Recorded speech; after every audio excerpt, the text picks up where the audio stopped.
Halo, assalamualaikum. Berjumpa lagi dengan saya Melandri Utami. Kali ini kita akan membahas soal ujian mandiri keislaman UIN Syarif Hidayatullah. Yuk ikuti pembahasannya. Oke, soal yang pertama.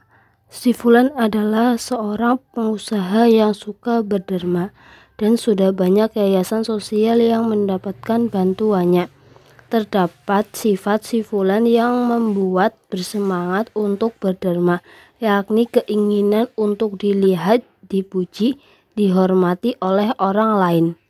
Maka di halayak ramailah waktu yang tepat baginya untuk berderma, agar bisa dilihat oleh orang banyak.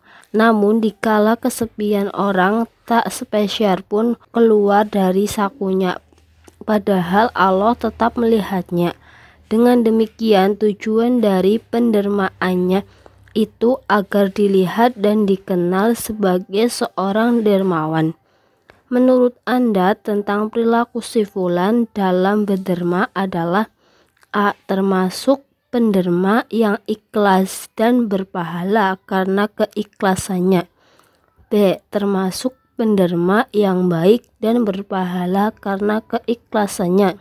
C. Termasuk penderma yang ria dan pahalanya gugur karena sifat rianya. D. Termasuk penderma yang takabur dan pahalanya gugur karena sifat takaburnya. Perilaku si Fulan dalam berderma dapat kita lihat pada kalimat sifat si Fulan yang membuatnya bersemangat untuk berderma, yakni keinginan untuk dilihat, dipuji, dihormati oleh orang lain. Maka perilaku si Fulan yaitu termasuk perilaku ria dan pahalanya gugur karena sifat rianya. Jadi jawabannya C. Termasuk penderma yang ria dan pahalanya gugur karena sifat rianya. Oke, soal selanjutnya. Setiap ujian berlangsung, Ali selalu menjawab soal-soal mata kuliah yang diujikan dengan mengandalkan kemampuan dirinya tanpa menyontek catatan apalagi kepada teman di sampingnya. Sikap ini dilakukan karena Ali yakin bahwa setiap perilaku manusia akan dilihat oleh Allah Subhanahu wa Ta'ala. Meskipun kita tak mampu untuk melihatnya, sikap Ali yang selalu berusaha menghadirkan pengawasan Allah Subhanahu wa Ta'ala pada setiap perilakunya tersebut merupakan pencerminan dari sifat A. Qanaah, B. Sidik, C. Ihsan, D. Amanah. Sifat yang dimiliki oleh Ali yaitu sifat ihsan, di mana Ali selalu menghadirkan Allah dimanapun dia berada. Dapat dilihat dalam teks tersebut bahwa Ali selalu menjawab soal-soal mata kuliah yang diujikan dengan mengandalkan kemampuan dirinya, tanpa menyontek catatan apalagi kepada teman di sampingnya. Sikap ini dilakukan karena Ali yakin bahwa setiap perilaku manusia akan dilihat oleh Allah Subhanahu wa Ta'ala. Jadi jawabannya C. Ihsan. Oke, soal selanjutnya. Praktik suap terhadap hakim sering menyebabkan putusan hakim bersifat zalim. Akibat putusan hakim yang menyimpang tersebut, terdakwa harus mendekam di penjara beberapa tahun ke depan. Padahal bukti-bukti kriminalnya tidak terbukti secara sah dan meyakinkan. Sebab suap si hakim itu hanya mencari-cari alasan dengan menjadikan niat jahat terdakwa sebagai dalih yang sulit untuk dibuktikan. Selama dalam penjara, ia berharap satu saat akan mendapat putusan pengadilan yang paling adil kelak di akhirat. Harapan si terdakwa tersebut didasari oleh keyakinan bahwa Allah dalam Al-Asma Al-Husna memiliki sifat A. Al-Khaliq, B. Al-Razak, C. Al-Hakim, D. Al-Malik.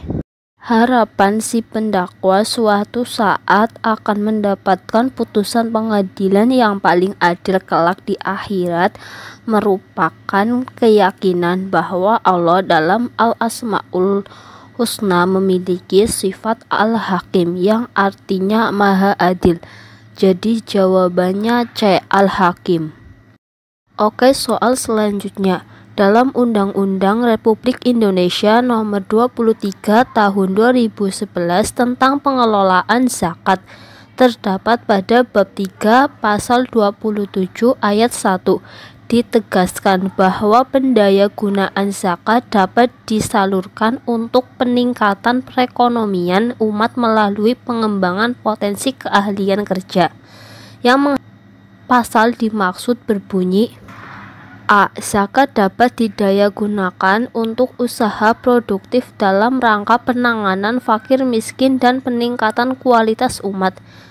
B. Pendaya gunaan zakat usaha produktif dilakukan apabila kebutuhan dasar mustahik telah terpenuhi. C. Selain menerima zakat, Basnas atau Las juga dapat menerima infak, sedekah, dan dana sosial keagamaan lainnya. D. Zakat wajib didistribusikan kepada mustahik sesuai dengan syarat Islam. Undang-Undang Republik Indonesia Nomor 23 Tahun 2011 tentang pengelolaan zakat pada bab 3 pasal 27 ayat 1 berbunyi zakat dapat didaya gunakan untuk usaha produktif dalam rangka penanganan fakir miskin dan peningkatan kualitas umat. Jadi jawabannya A. Zakat dapat didaya gunakan untuk usaha produktif dalam rangka penanganan fakir miskin dan peningkatan kualitas umat. Oke, soal selanjutnya. Pernikahan ini dapat berdampak negatif terhadap keutuhan keluarga.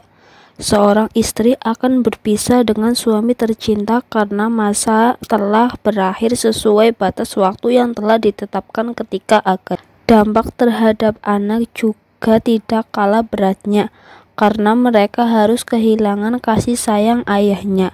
Nikah apa yang dimaksud dalam konteks di atas? A. Poligami, B. Mut'ah, C. Monogami, D. Poliandri. Dapat dilihat pada konteks di atas bahwa seorang istri akan berpisah dengan suami tercinta karena masa telah berakhir sesuai batas waktu yang telah ditetapkan ketika akad. Jadi nikah yang dimaksud dalam konteks di atas adalah mut'ah. Mut'ah adalah nikah kontrak. Jadi jawabannya B. Mut'ah. Oke, soal selanjutnya. Pembaharuan yang digagas oleh Jamaluddin Al-Afghani tahun 1838 sampai 1897